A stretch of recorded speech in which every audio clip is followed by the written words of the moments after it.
Hi all, welcome to once.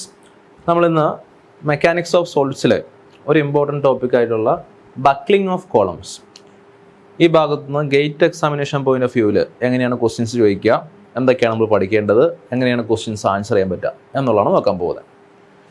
So basically എന്താണ് ഒരു column എന്ന് പറയുന്നത്? കോളം എന്ന് പറഞ്ഞു കഴിഞ്ഞാൽ vertical structural elements which take axial compressive loads. Column എന്ന് പറഞ്ഞാൽ എന്താണ്? വെർട്ടിക്കൽ സ്ട്രക്ചറൽ എലമെൻറ്റ്സ് ആണ്. ഇമ്പോർട്ടൻ്റ് ആണ് ഡെഫിനിഷൻ. ഇത് വെച്ചിട്ട് SSC JE പോലുള്ള എക്സാമുകൾക്കൊക്കെ ചോദിക്കാറുള്ളതാണ്. Theory question. Vertical structural elements ആണ്. ഇതെന്ത് ചെയ്യുന്നു? ആക്സിയൽ കംപ്രസീവ് ലോഡാണ് ഇത് ടേക്ക് ചെയ്യുന്നത്. ഇതിൽ ആക്ട് ചെയ്യുന്നത് ആക്സിയൽ കംപ്രസീവ് ലോഡായിരിക്കും. സോ ഇതാണ് എന്ത്? ഒരു കോളത്തിൻ്റെ ഡെഫിനിഷൻ എന്ന് പറയുന്നത്. Vertical structural elements which takes axial compressive lords.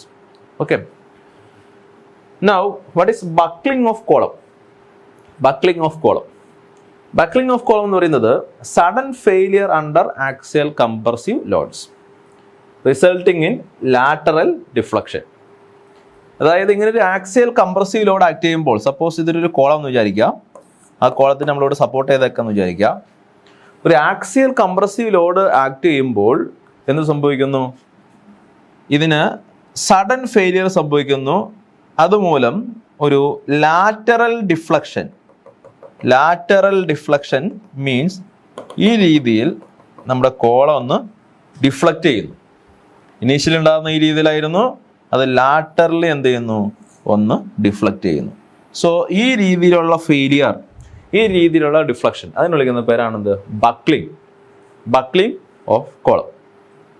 So ഈ ടോപ്പിക്കുമായി ബന്ധപ്പെട്ട് ഗേറ്റ് എക്സാമിനേഷൻ പോയിന്റ് ഓഫ് വ്യൂവിൽ വളരെ സിമ്പിൾ ആയിട്ടുള്ള ഫ്രീക്വൻ്റ്ലി ചോദിക്കുന്ന കുറച്ച് ക്വസ്റ്റ്യൻസ് ഉണ്ട്. അത് ആൻസർ ചെയ്യാൻ നമുക്ക് എങ്ങനെയാണ് പറ്റണമെന്ന് നോക്കാം. നൗ നമ്മുടെ പ്രോബ്ലത്തിലേക്ക് പോകുന്നതിന് മുമ്പ് types of columns based on the end conditions, അതിൻ്റെ എൻഡ് ഏത് രീതിയിലാണ് ഫിക്സ് ചെയ്തിരിക്കുന്നത് എന്നതിൻ്റെ ബേസിൽ നമുക്ക് കോളത്തിനെ ബേസിക്കലി നാലായിട്ട് ക്ലാസിഫൈ ചെയ്യാൻ പറ്റും. ഏതൊക്കെയാണെന്ന് നോക്കാം. ഒന്നാമത്തെ എൻഡ് കണ്ടീഷനാണ് fixed end condition. Fixed means ഒരു കോളത്തിൻ്റെ രണ്ട് എൻഡും ഫിക്സ്ഡ് ആണെങ്കിൽ, കോളം നമ്മളതിനെ സിമ്പിളായിട്ട് ഒരു ലൈൻ വെച്ച് റെപ്രസെൻ്റ് ചെയ്യാണ്. അതിന് രണ്ട് എൻഡും ഫിക്സ്ഡ് ആണെങ്കിൽ ഇതെന്താണ്? ഫിക്സ്ഡ് കോളമാണ്. Fixed column. ഓരോ എൻഡ് കണ്ടീഷനും കറസ്പോണ്ടിങ് ആയിട്ട് ഒരു എഫക്റ്റീവ് ലെങ്ത് ഉണ്ടാകും. സോ ഒരു ഫിക്സ്ഡ് കോളത്തിൻ്റെ എഫക്റ്റീവ് ലെങ്ത് എന്ന് പറയുന്നത് L/2 ആണ്. സപ്പോസ് ഇത് അതിൻ്റെ ഒറിജിനൽ ലെങ്ത് ആണ് എങ്കിൽ ഇതിൻ്റെ എഫക്റ്റീവ് ലെങ്ത് എന്ന് പറയുന്നത് L/2 ആയിരിക്കും. കാരണം എന്താ പറയാമോ? നമ്മൾ ഇതിൻ്റെ ഡിഫ്ലക്ഷൻ വരയ്ക്കുകയാണെങ്കിൽ രണ്ട് എൻഡ് ഫിക്സ്ഡ് ആണെങ്കിൽ ഇതിൻ്റെ ബക്ലിംഗ് ഏത് രീതിയിലായിരിക്കും? ആദ്യത്തെ കുറച്ച് ലെങ്ത്തിൽ ബക്ലിംഗ് ഉണ്ടാവത്തില്ല, രണ്ട് എൻഡിലും സ്ട്രെയിറ്റ് ആയിട്ടിരിക്കും. Then after some distance from the fixed end the buckling starts. So buckling will be like this for fixed column. So അതിൻ്റെ എഫക്റ്റീവ് ലെങ്ത്തിൻ്റെ ഇക്വേഷൻ, എഫക്റ്റീവ് ലെങ്ത് എന്ന് പറഞ്ഞാൽ L/2 ആയിരിക്കും. കാണാതെ പഠിക്കണം, വെരി ഇമ്പോർട്ടൻ്റ് ആണ്. ദെൻ രണ്ടാമത്തെയാണ് ഫിക്സ്ഡ് ഹിഞ്ച്ഡ് കോളം. അതായത് ഒരു കോളത്തിൻ്റെ ബോട്ടം എൻഡ് നമ്മൾ എന്ത് ചെയ്തേക്കുവാണ്? ഫിക്സ് ചെയ്തേക്കുവാണ്. ഒരു കോളത്തിൻ്റെ ബോട്ടം എൻഡ് നമ്മൾ ഫിക്സ് ചെയ്തേക്കുന്നു, ടോപ്പ് എൻഡ് നമ്മൾ ഹിഞ്ച് ചെയ്തേക്കുന്നു.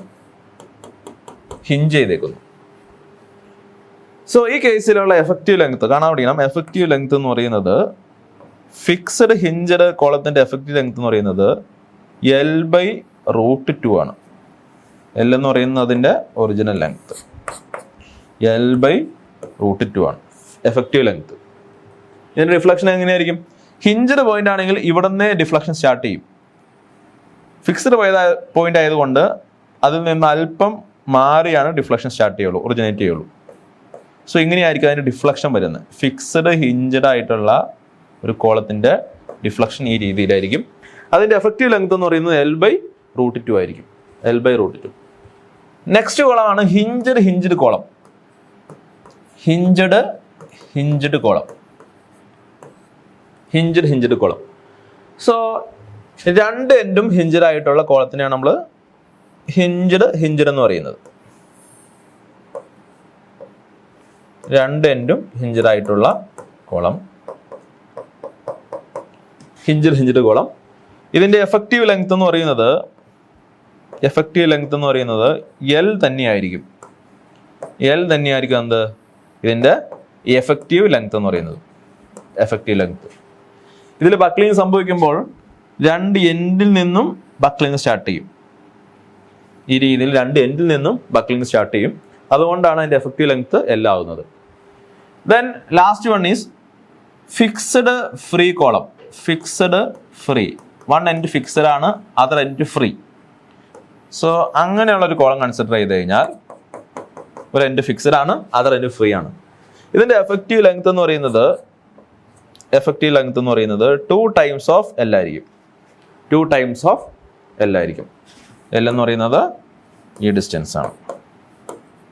ഇതിന്റെ ഡിഫ്ലക്ഷൻ നടക്കുന്നത് എങ്ങനെയായിരിക്കും? ഇവിടെ ഡിഫ്ലക്ഷൻ ഉണ്ടാവത്തില്ല, ഇവിടുന്ന് അല്പം മാറി ഇങ്ങനെ വരും, ഇങ്ങനെ പുറത്തേക്ക് ഇങ്ങനെ ഓപ്പൺ ആയിട്ട് ഈ രീതിയിലായിരിക്കും ഇവിടെ ബക്ലിംഗ് എടുക്കുക. ഓക്കെ, ഫിക്സ്ഡ് ഫ്രീ കോളത്തിന്റെ കേസിൽ. സോ ഇതാണ് നമുക്ക് 4 important types of column based on the end conditions എന്ന് പറയുന്നത്. സോ ഈ എഫക്റ്റീവ് ലെങ്ത്തിന്റെ ഇക്വേഷൻ വെരി ഇമ്പോർട്ടൻ്റ് ആണ്. ഇത് 1 മാർക്കിന് ചോദിക്കാം. SSC JEE പോലുള്ള എക്സാമുകൾക്ക് ഡയറക്റ്റ് ആയിട്ട് 1 മാർക്കിന് ചോദിക്കാം. ഗേറ്റിനും 1 മാർക്കിന് ചോദിക്കാം. ഓക്കെ, വെരി ഇമ്പോർട്ടൻ്റ് ആണ്. ഈ വാല്യൂസ് വെരി ഇമ്പോർട്ടൻ്റ് ആണ് ക്രിപ്ലിംഗ് ലോഡ് കണ്ടുപിടിക്കുന്ന ഇക്വേഷനിലേക്ക് സബ്സ്റ്റിറ്റ്യൂട്ട് ചെയ്യുമ്പോൾ. ഓക്കെ, നൗ അടുത്ത പഠിക്കാനുള്ളതാണ് Euler's buckling or critical or crippling load. Buckling load, critical load അല്ലെങ്കിൽ ക്രിപ്ലിംഗ് ലോഡ് എല്ലാം സെയിം തന്നെയാണ്. സോ ഇതിന്റെ ഇക്വേഷൻ വെച്ചിട്ട് നമുക്ക് പ്രോബ്ലം ചോദിക്കും. നിർബന്ധമായിട്ടും നമ്മൾ പഠിച്ചിരിക്കേണ്ട ഒരു ടോപ്പിക്കാണ്. So Euler's buckling load or critical load or crippling load, അതിന്റെ ഇക്വേഷൻ എന്ന് പറയുന്നത് PC, നമ്മൾ PC എന്ന് റെപ്രസെന്റ് ചെയ്യുന്നതിന് ക്രിട്ടിക്കൽ ലോഡ് അല്ലെങ്കിൽ crippling load is equal to pi square EI divided by L effective square ആണ്. Pi square EI by L effective square ആണ്. Pi square EI by L effective square. ഇവിടെ pi എന്ന് പറഞ്ഞാൽ നമുക്ക് എന്താ പറയാം? E എന്ന് പറഞ്ഞു കഴിഞ്ഞാൽ എന്താണ്? E എന്ന് പറഞ്ഞാൽ ഇലാസ്റ്റിക് മോഡുലാണ് അല്ലെങ്കിൽ യങ്സ് മോഡുലസ് ആണ്.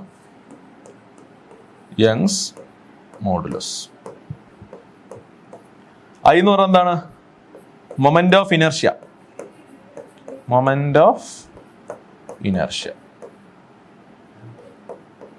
Area moment of inertia. Okay, L എന്ന് പറഞ്ഞാൽ എന്താണ്? Effective length.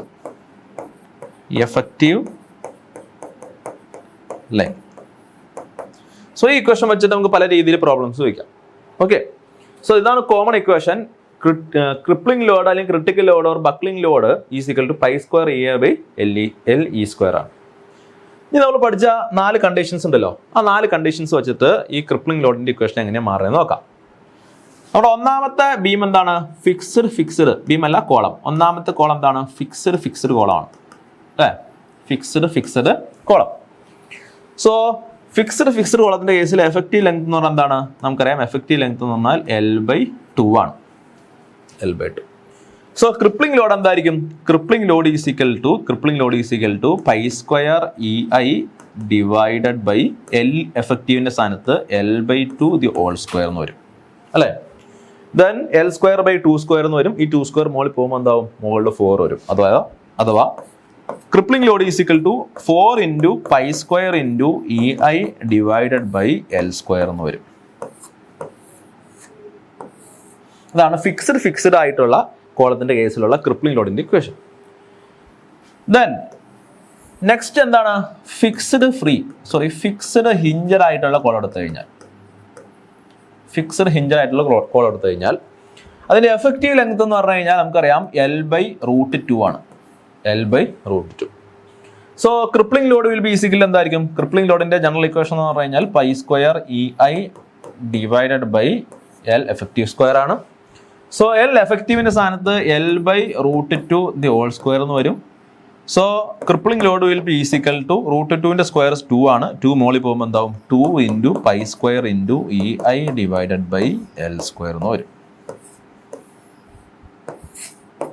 Okay, next one is what? Hinged column. Hinged column എടുത്തു കഴിഞ്ഞാൽ നമുക്കറിയാം അതിന്റെ എഫക്റ്റീവ് ലെങ്ത്തിന്റെ ഇക്വേഷൻ എന്താണ്? Effective length is equal to L തന്നെയാണ്. Crippling load will be is equal to pi square EI divided by L square എന്ന് തന്നെ വരും. ഇവിടെ പ്രത്യേകിച്ച് മാറ്റം വരുന്നില്ല അല്ലെ. എഫക്റ്റീവ് ലെങ്ത് എൽ ആയതുകൊണ്ട് എന്താണ്? Pi square EI by L square എന്ന് തന്നെ വരും. The last one is what? Fixed free column എടുത്തു കഴിഞ്ഞാൽ നമുക്കറിയാം എഫക്റ്റീവ് ലെങ്ത് എന്ന് പറയുന്നത് 2 ടൈംസ് ഓഫ് എൽ ആണ്.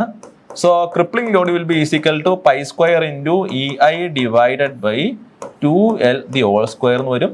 So it will be equal to pi square EI divided by 4L square എന്ന് വരും. 4L square. സോ നോക്കിയേ, ഓരോന്നിന്റെ ഇക്വേഷൻ നോക്കിയേ. 4 pi square EI by L square, 2 pi square EI by L square, pi square EI by L square, pi square EI by 4L square. ഈ equation നമുക്ക് എന്ത് മനസ്സിലാക്കാൻ പറ്റും? ഏറ്റവും കൂടുതൽ ക്രിപ്ലിംഗ് ലോഡ് എവിടെ വരുന്നത്? ഒന്നാമത്തെ കേസിലാണ്. ഫിക്സ്ഡ് കേസിലാണ് ഏറ്റവും വലിയ ക്രിപ്ലിംഗ് ലോഡ് വരുന്നത് അല്ലേ? 4 pi square EI by L square. അതായത് ഇവിടെ ഫിക്സ്ഡ് എൻഡ് കണ്ടീഷൻ ആണ് എങ്കിൽ, ഒരു കോളം അതിന്റെ 2 എൻഡും ഫിക്സ്ഡും ആണ് എങ്കിൽ, അത് ബക്കിൾ ചെയ്യാൻ അല്ലെങ്കിൽ ക്രിപ്ലിംഗ് സംഭവിക്കാൻ അല്ലേ വലിയ എമൗണ്ട് ലോഡ് ആവശ്യമാണെന്നാണ് ഇൻഡിക്കേറ്റ് ചെയ്യുന്നത്. ഏറ്റവും കുറവ് ബക്ലിംഗ് ലോഡ് വരുന്നത് എവിടെയാണ്? ഫിക്സ്ഡ് ഫ്രീയിലെ കേസിലാണ്. ഒരു എൻഡ് ഫിക്സ്ഡും മറ്റേ എൻഡ് ഫ്രീ ആണെങ്കിൽ ചെറിയൊരു ലോഡിൽ തന്നെ എന്ത് ചെയ്യും? അവിടെ ബക്ലിംഗ് സംഭവിക്കും. Pi square EI by L 4L square ആണ് അവിടുത്തെ ക്രിപ്ലിംഗ് ലോഡിന്റെ ഇക്വേഷൻ എന്ന് പറയുന്നത്. അതായത് very low value of crippling ലോഡാണ് എന്താണ്? ഫിക്സ്ഡ് ഫ്രീ എൻഡ് കണ്ടീഷനുള്ള നമ്മുടെ കോളത്തിനുള്ളത്. സോ ഇതാണ് പെട്ടെന്ന് ബക്കിളാവാൻ സാധ്യത കൂടുതൽ. ഇത് ഏറ്റവും പതിയെ ബക്കിളാകുന്ന ഒരു കോളമാണ്. ഓക്കെ, എക്സാമിനേഷൻ പോയിന്റ് ഓഫ് വ്യൂവിൽ നിങ്ങൾക്ക് ഇത് തമ്മിലുള്ള റേഷ്യോസ് വയ്ക്കാം. What is the ratio of buckling load between fixed and fixed hinged, or between fixed and hinged, or between fixed and fixed free. രണ്ടും തമ്മിലുള്ള റേഷ്യോസ് ചോദിക്കാം. വെരി വെരി ഇമ്പോർട്ടൻ്റ് ആണ്. Ratios ഒക്കെ നമ്മൾ ഇക്വേഷനിൽ നിന്ന് നമുക്ക് എടുക്കാൻ പറ്റും. ഓക്കെ, ഇക്വേഷൻ എഴുതി കഴിഞ്ഞാൽ നമുക്ക് റേഷ്യോ ആയിട്ട് എഴുതി കഴിഞ്ഞാൽ നമുക്ക് നമ്മുടെ റേഷ്യോ എത്രയാണെന്ന് എഴുതാൻ പറ്റും. ഓക്കെ, സോ അതിനെയാണ് നമുക്ക് ഈ ക്രിപ്ലിംഗ് ലോഡ് എന്നുള്ള സെഷനിൽ നമുക്ക് പഠിക്കാനുള്ളത്. നെക്സ്റ്റ് നമുക്ക് ഒരു പ്രോബ്ലം നോക്കി കഴിഞ്ഞാൽ സ്ലെൻഡർനെസ് റേഷ്യോ എന്താണെന്ന് ചോദിച്ചിരിക്കുന്നത്. Slenderness ratio. സോ പ്രോബ്ലത്തിലേക്ക് പോകുന്നതിന് മുമ്പ് എന്താണ് സ്ലെൻഡർനെസ് റേഷ്യോ എന്ന് പറയാം.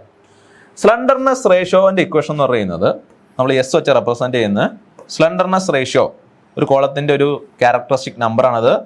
എഫക്റ്റീവ് ലെങ്ത് എന്താന്ന് പറഞ്ഞു? Divided by K minimum. അതിന് വിളിക്കുന്ന പേരാണെന്ത്? Slenderness ratio. Effective length divided by K minimum, ഇതിന് വിളിക്കുന്ന പേരാണെന്ത്? Slenderness ratio. എഫക്റ്റീവ് ലെങ്ത് എന്താന്ന് പറഞ്ഞു? കെ മിനിമം എന്ന് പറഞ്ഞാൽ എന്താണ്? കെ മിനിമം എന്ന് പറഞ്ഞാൽ വേറെ ഒന്നുമല്ല, minimum radius of gyration. Minimum radius of gyration. Minimum radius of gyration. എന്തുകൊണ്ടാണ് മിനിമം റേഡിയസ് ഓഫ് ഗൈറേഷൻ എന്ന് പറയുന്നത്? സപ്പോസ് നമ്മളൊരു കോളം ഉണ്ടെന്ന് വിചാരിക്കാം. ആ കോളത്തിന്റെ ടോപ്പ് റെക്ടാങ്കുലാർ ക്രോസ് സെക്ഷൻ എന്ന് വിചാരിക്കാം. ഓക്കെ, സോ ഒരു കോളം ഉണ്ട്, അതിന്റെ ടോപ്പ് വ്യൂ എന്ന് പറയുന്നത് ഒരു റെക്ടാങ്കുലാർ ക്രോസ് സെക്ഷൻ എന്ന് വിചാരിക്കാം. ഓക്കെ, റേഡിയസ് ഓഫ് ഗൈറേഷൻ അതിന് കണ്ടുപിടിക്കുന്നത്. റേഡിയസ് ഓഫ് ഗൈറേഷൻ നമുക്കറിയാം മൊമെന്റ് ഓഫ് ഇനർഷ്യ I = എന്താണ്? ഏരിയ ഇൻറ്റു കെ സ്ക്വയർ ആണ്. ഏത് moment of inertia? Area moment of inertia. Moment of inertia രണ്ട് തരമുണ്ട്, mass moment of inertia, area moment of inertia. Area moment of inertia എന്ന് പറയുന്നത് എന്താണ്? A × K² ആണ്. ഇവിടെ A എന്ന് പറഞ്ഞാൽ ഏരിയ, K എന്ന് പറഞ്ഞാൽ എന്താണ്? Radius of gyration. ഈ ക്വസ്റ്റനിൽ നിന്നാണ് നമ്മൾ സാധാരണ എന്ത് ചെയ്യുന്നത്? ഈ റേഡിയസ് ഓഫ് ഗൈറേഷൻ കണ്ടെത്തുന്നത്. K = എന്ത് വരും? K = I/A root of I/A എന്ന് വരും. ഇതാണ് കെയുടെ ഇക്വേഷൻ എന്ന് പറയുന്നത്. ഇനി ഈ ഐയുടെ വാല്യൂ 2 വാല്യൂസ് വരാൻ സാധ്യതയുണ്ട്. 2 വാല്യൂസ് വരും. എന്തൊക്കെയാന്ന് നോക്കാം. ഇപ്പം നമ്മുടെ കോളം എന്ന് പറയുന്നത് റെക്ടാങ്കുലാർ കോളം എന്ന് വിചാരിക്കാം. റെക്ടാങ്കുലാർ കോളം എന്ന് വിചാരിക്കാം. അതിൻ്റെ ബ്രെഡ്ത്ത് B ആണ്, അതിൻ്റെ ഡെപ്ത് D ആണെന്ന് വിചാരിക്കാം. ബ്രെഡ്ത്ത് B ആണ്, ഇതിൻ്റെ ഡെപ്ത് D ആണ്. ഇതിൻ്റെ മൊമെന്റ് ഓഫ് ഇനർഷ്യ എത്രയാണ്? Moment of inertia? നമ്മൾ പഠിച്ചിട്ടുണ്ട് moment of inertia is equal B D cube by 12. പക്ഷേ ഇത് മാത്രമാണ് മൊമെന്റ് ഓഫ് ഇനർഷ്യ എന്ന് പറയുന്നത്? അല്ല. ഇതിന്റെ മൊമെന്റ് ഓഫ് ഇനർഷ്യ എന്ന് പറയുന്നത് നമുക്ക് 2 ആക്സിസിന് എബൌട്ട് ആയിട്ട് പറയാൻ പറ്റും. 2 ആക്സിസിന് എബൌട്ട് ആയിട്ട് പറയാൻ പറ്റും. അതായത് ഈ ക്രോസ് സെക്ഷൻ 2 ആക്സിസ് ഉണ്ട്. എന്താണ്? ഒരു എക്സ് എക്സ് ആക്സിസും ഉണ്ട്, ഒരു വൈ വൈ ആക്സിസും ഉണ്ട്. Y Y axis. So moment of inertia about X X axis. Moment of inertia about X X axis. Moment of inertia about X X axis എന്ന് പറയുന്നത് എക്സ് എക്സ് എന്ന് പറയുന്നത് ഈ എക്സിന് പാരലൽ ആയിട്ടുള്ള സൈഡ്, എക്സ് ആക്സിന് പാരലൽ ആയിട്ടുള്ള side into എക്സിന് perpendicular ആയിട്ടുള്ള സൈഡ് അതിൻ്റെ ക്യൂബ് ഡിവൈഡഡ് ബൈ 12 ആയിരിക്കും. Moment of inertia about X axis എന്ന് പറയുന്നത് ഈ എക്സ് എക്സ് ആക്സിസിന് പാരലൽ ആയിട്ടുള്ള സൈഡ് ഇൻറ്റു അതിന് പെർപെൻഡിക്കുലർ ആയിട്ടുള്ള സൈഡ് ഡിവൈഡഡ് ബൈ 12 ആയിരിക്കും. സോ നമ്മൾ ഈ ഫിഗർ എടുത്തു കഴിഞ്ഞാൽ ഇതാണ് എക്സ് ആക്സിസ്, അതിന് പാരലൽ ആയിട്ടുള്ള സൈഡ് ബി ആണ്, അതിന് പെർപെൻഡിക്കുലർ ആയിട്ടുള്ള സൈഡ് എന്താണ്? ഡി ആണ്. സോ ഐ എക്സ് എക്സിന്റെ വാല്യൂ ആണ് എന്ത്? B D cube by 12. B D cube by 12. Similarly ഈ cross section I Y Y ഉണ്ട്. ഐ വൈ വൈ എന്ന് പറയുന്നത് എന്താണ്? ഐ വൈ വൈ എന്ന് പറയുന്നില്ല, വൈ വൈക്ക് പാരലൽ ആയിട്ടുള്ള സൈഡ്, വൈ വൈ ആക്സിന് പാരലൽ ആയിട്ടുള്ള സൈഡ് ഇൻറ്റു വൈ വൈ ആക്സിന് പെർപെൻഡിക്കുലർ ആയിട്ടുള്ള സൈഡ് അതിൻ്റെ ക്യൂബ് ഡിവൈഡഡ് ബൈ 12 ആണ്. സോ വൈ വൈ ആക്സിന് പാരലൽ ആയിട്ടുള്ള സൈഡ് ഏതാ? ഡെപ്ത് ആണ്. So depth into perpendicular side എന്താണ്? ബ്രെഡ്ത്ത് ആണ്. ബ്രെഡ്ത്തിന്റെ ക്യൂബ് ബൈ 12. സോ ഇങ്ങനെ 2 മൊമെന്റ് ഓഫ് ഇനർഷ്യ വരും. 2 മൊമെന്റ് ഓഫ് ഇനർഷ്യ ഒരു ക്രോസ് സെക്ഷന് അതിന്റെ പ്ലെയിൻ എബൌട്ട് ആയിട്ട് 2 മൊമെന്റ് ഓഫ് ഇനർഷ്യ വരും. സോ നമ്മൾ ഈ കെ വാല്യൂ കാണുമ്പോൾ, സ്ലണ്ടർനെസ് റേഷ്യോയുടെ കെയുടെ വാല്യൂ കാണുമ്പോൾ നമ്മൾ എന്ത് ചെയ്തോളണം? Minimum value of moment of inertia എടുക്കണം. Minimum value of moment of inertia. അപ്പോൾ നോക്കിയേ, നമുക്ക് ഈ പിക്ചറിൽ നിന്ന് എന്ത് മനസ്സിലാക്കാൻ പറ്റും? ബി ആണോ ഡി ആണോ വലുത്? ഡി ആണ് വലുത് അല്ലേ? So B D cube by 12 ആണോ ഡി ബി ക്യൂബ് ബൈ 12 ആയിരിക്കും വലുത്? സ്വാഭാവികമായിട്ടും ബി ഡി ക്യൂബ് ബൈ 12 ആയിരിക്കും വലുത്. കാരണം ഡിയുടെ വാല്യൂ വലുതാണ്. സോ അതിന്റെ ക്യൂബ് എന്ന് പറയുമ്പോൾ വലിയ വാല്യൂ വരും. സോ ഇവിടെ എന്താണ്? ബിയുടെ വാല്യൂ ചെറുതാണ്, അതിന്റെ ക്യൂബ് എന്ന് പറയുമ്പോൾ ചെറിയ വാല്യൂ ആയിരിക്കും. സോ ഈ രണ്ടെണ്ണത്തിൽ ചെറിയ വാല്യൂ ഏതാണോ അതാണ് നമ്മൾ റേഡിയസ് ഓഫ് ഗൈറേഷൻ കണ്ടുപിടിക്കുമ്പോൾ എടുക്കുന്ന മൊമെന്റ് ഓഫ് ഇനർഷ്യ ആയിട്ട് എടുക്കേണ്ടത്. ഓക്കെ, അതുകൊണ്ടാണ് നമ്മളിവിടെ കെ മിനിമം എന്ന് പറഞ്ഞത്, minimum radius of gyration. Okay, so ഇത്രയും കാര്യങ്ങൾ അറിഞ്ഞിരുന്നാലാണ് നമുക്ക് ഈ പ്രോബ്ലം ചെയ്യാൻ പറ്റുള്ളൂ. Okay, so radius of gyration slenderness ratio എന്ന് പറഞ്ഞാൽ എന്താണ്? L E by K minimum ആണ്. കെ മിനിമം എന്ന് പറഞ്ഞാൽ മിനിമം റേഡിയസ് ഓഫ് ഗൈറേഷൻ ആണ്. ഈ കെയുടെ ഇക്വേഷൻ എന്ന് പറയുന്നത് √(i/a) ആണ്. ഇവിടെ ഐ നമ്മൾ കാൽക്കുലേറ്റ് ചെയ്യുമ്പോൾ മിനിമം വാല്യൂ എടുക്കണം, minimum value of moment of inertia എടുക്കണം. ഇത്രയും കാര്യങ്ങൾ മനസ്സിലാക്കുക. ഇനി ഈ പ്രോബ്ലം ചെയ്ത് കഴിഞ്ഞാൽ നിങ്ങൾക്ക് വളരെ സിമ്പിൾ ആയിട്ട് ഈ പ്രോബ്ലം ചെയ്യാൻ പറ്റും. ഓക്കെ, നോക്കാം. So a column has rectangular cross section of 10 × 20 mm. ഒരു കോളം അതിന് റെക്ടാങ്കുലർ ക്രോസ് സെക്ഷൻ ആണ്, അതിൻ്റെ ഏരിയ തന്നേക്കുവാണ് 10 × 20 mm. ചെറിയ സൈഡ് 10, വലിയ side 20. Okay, and of length 1 metre. കോളത്തിൻ്റെ ലെങ്ത് തന്നേക്കുവാണ് 1 metre. Cross section 10 × 20. Slenderness ratio of the column is dash. Slenderness ratio എത്രയാണ് ചോദിച്ചിരിക്കുന്നത്? നമുക്കറിയാം slenderness ratio = L effective by K minimum ആണ്. സോ നമ്മൾ ലെങ്ത് = 1 മീറ്റർ എന്ന് പറഞ്ഞിട്ടുണ്ട്. സോ അതിന്റെ എഫക്റ്റീവ് ലെങ്ത് എന്ന് പറയുന്നത് 1 മീറ്റർ തന്നെ എടുക്കാം. Length = 1 metre. Length = 1 metre. K minimum കണ്ടുപിടിക്കണം. കെ മിനിമം എങ്ങനെ കണ്ടുപിടിക്കുന്നത്? കെ മിനിമം നമുക്കറിയാം, കെ മിനിമം = കെ മിനിമം എന്ന് പറഞ്ഞാൽ എന്താണ്? √(i minimum by a) ആണ്. I minimum by a. ഇവിടെ I minimum എന്ന് എഴുതാം കേട്ടോ. I minimum by a ആണ് അല്ലേ? ഈ I minimum എന്ന് പറഞ്ഞാൽ എത്രയാണ്? I minimum = എന്ത് വരും?